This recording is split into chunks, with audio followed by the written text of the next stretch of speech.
Hey y'all, it's your travel bestie Kat, and we're headed to Morocco today. My friends just got back, and I'm so excited to have them on my podcast to talk about their trip and how much fun they had, and why you should go to Morocco too and add it to your list. So take a second, like this channel, follow this podcast, and give me a thumbs up.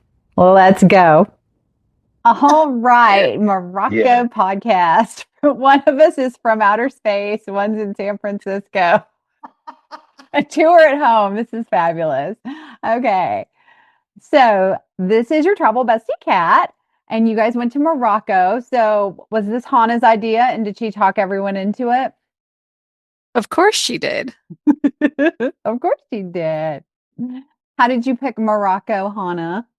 Well, it was originally supposed to be an Algeria trip. Mhm. And this other chick who was supposed to go with me to Algeria wanted to go to Morocco.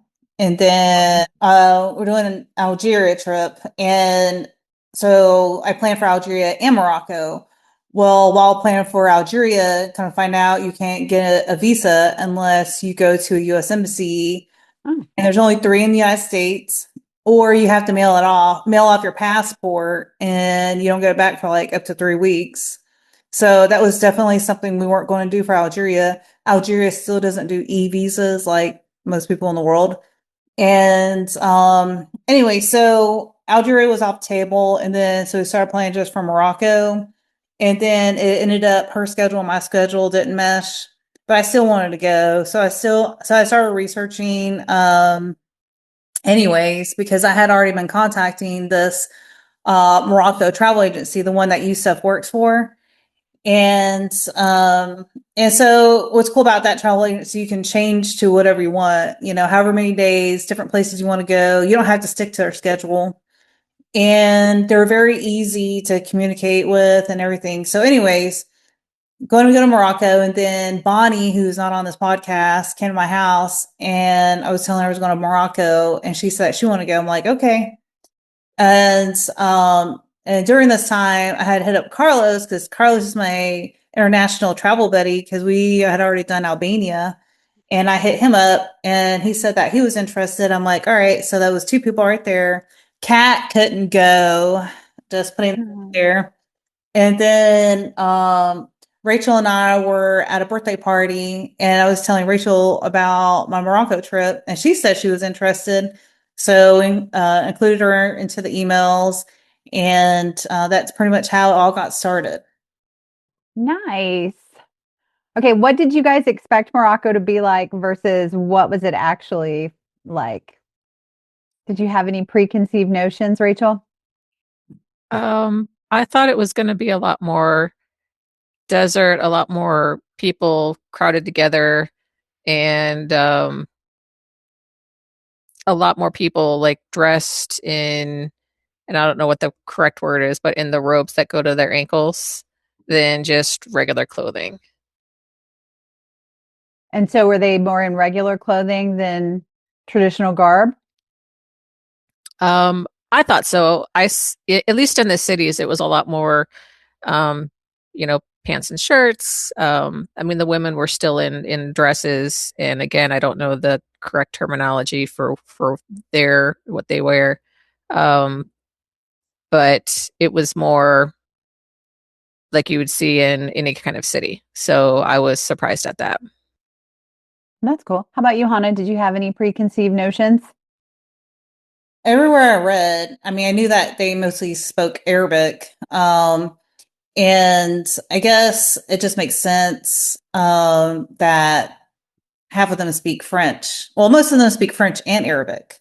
They go to school, they learn three languages, English, French, and Arabic. Oh, So that's really cool. and I was expecting wear the robe outfits. I can't remember what. I know it sounds really bad because I've been to the Middle East a lot, and you think I would know by now, but Carlos probably knows because he's been there several times. Um, but yeah, I was expecting to wear those outfits and look like Spaniards. Was Um, it a hammam? Is that what it's called? Hammam, maybe maybe. So, Carlos, you've been to Morocco several times. This wasn't your first time? no Middle East. He's been in the Middle East, The Middle East. so that's Gotcha. he should know what the name of those robes are because it's I can't remember it. Okay, well, what was everyone's favorite Moroccan food or drink? It's Rachel's turn. Go, Rachel. Chicken tangine by far, and of course the coffee. I'm a coffee girl, I but was the going to tea ask was about the pretty awesome coffee. too. Like I started really enjoying the tea at the end. Oh, I do love tea. So was the coffee really strong? It just reminded me of like an espresso. Okay. So they the little K cups they had, but a lot of all of the different places we stopped, it was, hey, would you like some coffee? So you could get a little bit of coffee every stop, and I'm a coffee drinker. Like I'll drink a pot a day, so I really enjoyed um, going into each little area and getting coffee. Nice. Hannah, what was your favorite food while you were there? Um, I want to say I didn't have one bad meal there. The food out there is amazing, and you don't pay that much money, and you get this big ass meal. You pay probably about, I don't know what, $8 or $7, and you have like a 6 or 7 course meal. They eat a lot of breads. They always give you a ginormous big bread to eat, and they're all about the chicken, but every meal was awesome. I loved it. Now, is their food spicy? The food was excellent. It was amazing. They had spicy, but it was like kind of spicy to your kind of your choice, but not really, really. Yeah, but it was amazing. It was amazing. Did you like the coffee too? Yes, absolutely. Yeah, I mean, I still think that the strongest espresso is still in Italy. So, I mean, taste wise, yes, they're up there, but as far as the strongest and I think the best espresso is in Italy. So, tea is amazing though. Mint tea for everybody. Yeah, I'm not a big tea person, but I did like their tea. And they always serve tea at the end of the meal. Oh, did you go on any excursions? And what was your favorite one? I think our whole trip was an excursion. Yeah, I would get that, yeah. But like, did you go on any desert adventure, a camel ride? we did go to the Sahara Desert. Yeah, how many people can say it? And it was better than glamping because our tent had air condition and a toilet. I mean, we didn't have to use the air condition because it wasn't hot enough, and it had a shower in it, and beds and electricity. This was a tent? Yeah, but it was like kind of awkward. Every time I had to take a poop, I had to make sure I turned on the music on my phone because it's not like it's a room. It's literally like a tent thing that goes around the little actual toilet. So I Okay, fair, fair. spray a bunch of my Bath and Body Works body spray afterwards. I know it's probably TMI, but Yeah, that And was great how long information. were you guys out there glamping in your fabulous air conditioned tent? one day and one night. Oh, that's cool. Got there at night because we rode camels for over an hour to get to our tent spot, and they delivered our luggage um there to the tent site, and then we just had to roll our suitcases to our tent. There was um there was a lot of people there in our little tent city thing. I mean, not a lot. I guess there's probably about 100 or something. Yeah, and then we all met for dinner there as well, and then they had a big fire pit, and they did drums, and we're doing some songs around the fire pit till like probably about 1 o'clock in the morning. It was really cool. That's really neat. Okay, out of everybody on the trip, who was the unofficial trip leader? I suspect I know. Yeah, Hanna, it's, that's no questions asked. Oh. Did anybody try and haggle for anything if you were in any markets? Yes, yes. I mean, there was haggle room for certain, well, mostly, I think it was pretty much most areas except, I think one area we went to where they wasn't budging, or actually a couple areas we went to, they wasn't budging on the price. But for the most part, yeah. And, it's also good to have, definitely have somebody who's from there, on the trip because, um, they can work out things. And, apparently I don't even know, but I look Moroccan, I guess. So found that out. Okay. Found that out. So yeah, there was a bunch of people that came up to me and was like, and I'm like, yeah, okay. Well, it was a good time. Good time. Good time. And also I gotta add with the greatest people.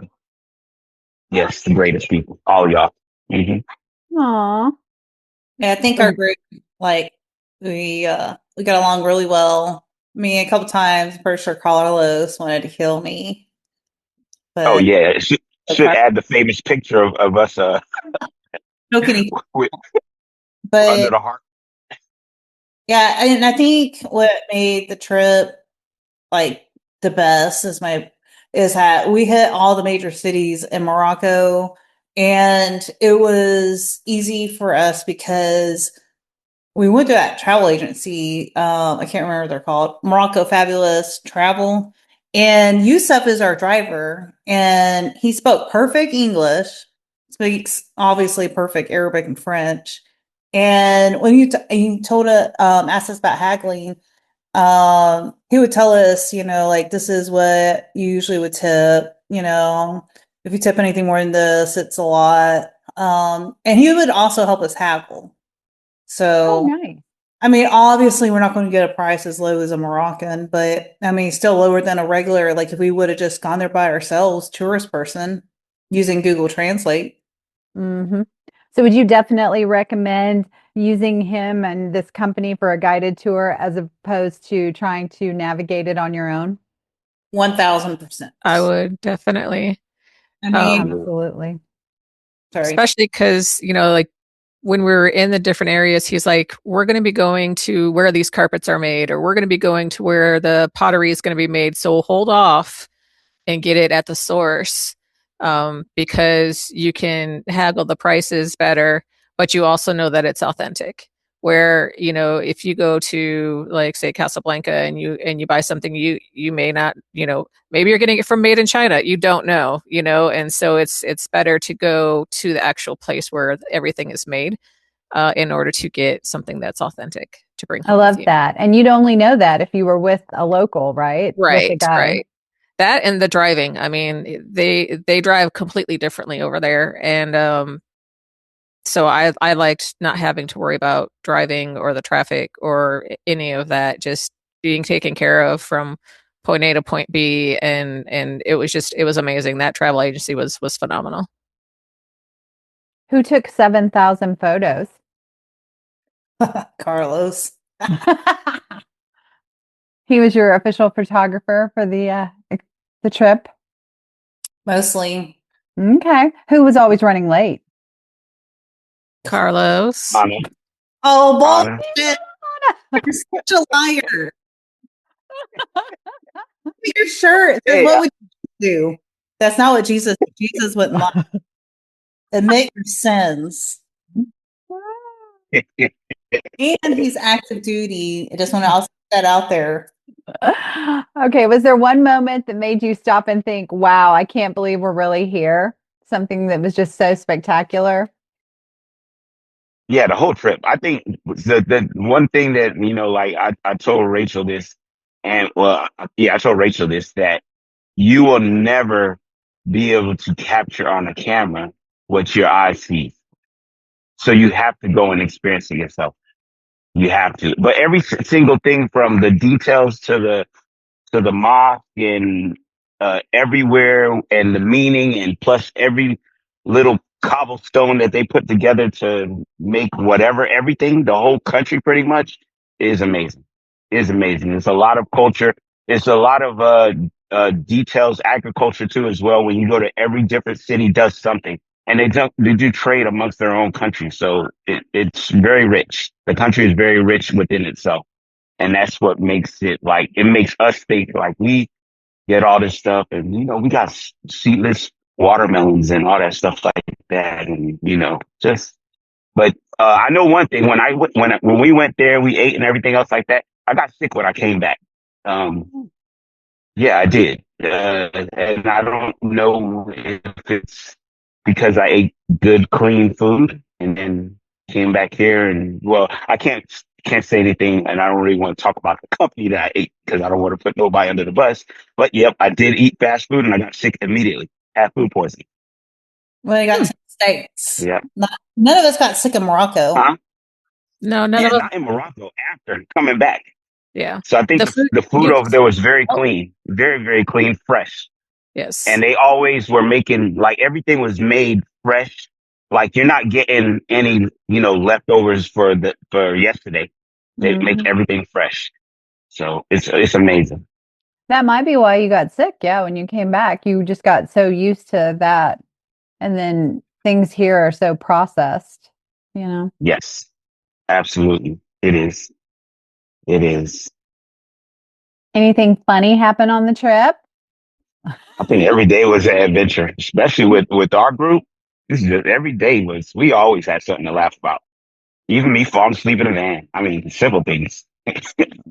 That and the person that did our tour in Fez halfway through started calling Carlos Marcos. So we decided to call Carlos Marcos the rest of the trip. And that was kind of funny. That is funny. Yeah. God, that's his Moroccan name. Yeah, so that's his Moroccan name. Marcos. Marcos, did you have a mini meltdown anytime during the trip while you were traveling with all the ladies? No comment. And I just say my sister always has one kind of disagreement on every trip we go on, but it's love. It's love. Mainly me yelling at him for being late. For example, like this podcast, he was late. He is always late. Always late. Always late. Very seldom is he on time or early. And Okay, he get ready than a woman. He was like the diva in our group. Oh, so Marcus, that's your diva name then. Okay, now we know. I'm just kidding. When we went that trip to Morocco, it was we found a really good deal. Unfortunately, Rachel didn't get as cheap as we did, but the $617 flying out of Knoxville, that was super cheap. It was like, it wasn't going to last that long. And then that travel company for the four of us, it was 1,049 euros for 7 days. Include a hotel, breakfast. Per person, though. Yeah, per person. Yeah, per person. 1,049 euros per person, and included a hotel, your personal driver, who is also an interpreter, and include your breakfast every morning. Which breakfast was always like a big breakfast. I mean, it's not American breakfast, but it's still a big breakfast, and then also included a dinner. And we went to we got picked up in Casablanca. And we went to, I mean, there's other cities that we went to, but the main ones was like Rabat, the Blue City, Fez. We went to Sahara Desert. I don't know if I'm saying this right, but Dads. And then we also went to Marrakesh at the end. So we flew into Casablanca and we flew out of Marrakesh. Marrakesh, that's cool. Okay, so this is one question for everybody, and we'll start with Carlos. What's one word to describe the trip? One word. One word? I was going to actually use one of the Moroccan words, but I don't even remember. What's the Morocco? I was just going to say yes, because I mean, yes, in everything, the food, right? I gotta mention this about the food. If you want to if you want to go to Morocco, the question I'm asking, I'm telling you is yes. That's what it is. Okay. I think the most that we paid for food for 6 people. I don't even think we even hit like $50. I like that because I always tell people to say yes to travel. So Rachel, what's your one word to describe the trip? Life altering. Nice. Hanna, how about you? I I'm going to say magical. like that. Magical. Like you were a Disney princess going to Morocco. You could relive one moment, something that happened on the trip, the one thing that you could do again today. What would it be? Rachel, you want to jump in? Yeah. Sure. I'm going to say the rooftop on Fez. The moon was full, surrounded by now family and friends, and we just had a really great time. How about you? Yeah, I have to say the same thing. That was amazing. That was amazing. I mean, it was like perfect. And it was like the weather was perfect. Everything was just perfect, perfect, perfect. Great. And I got to watch the soccer game too as well. So it was great. All right, Hanna, you're up. Tie, because I really liked Fez, and I really like that last hotel we stayed at in Dodds or Daddas. How do you Yeah, say it? that was beautiful. Yeah, because it was kind of like a Grand Canyon, but you're like in the middle of it, and you're on the side of this. I don't know. I guess you're in like a crevice part. I don't know. It was really neat. But Fez was amazing too. Like everything was amazing. So So magical and amazing. Good words and life altering. And just say yes. I love it, you guys. Well, thank you so much for coming on here and sharing your Morocco trip with me. I appreciate it. Get Fez Youssef on so we can talk to him and maybe see if we can get some other folks that want to go to Morocco too. Sounds Perfect. like it's a great place. Amazing. Thanks Yes. for inviting us. Yes, Yeah. absolutely. for having us. Absolutely. Y'all have a great day and I appreciate you. Thank y'all you. so much. Bye.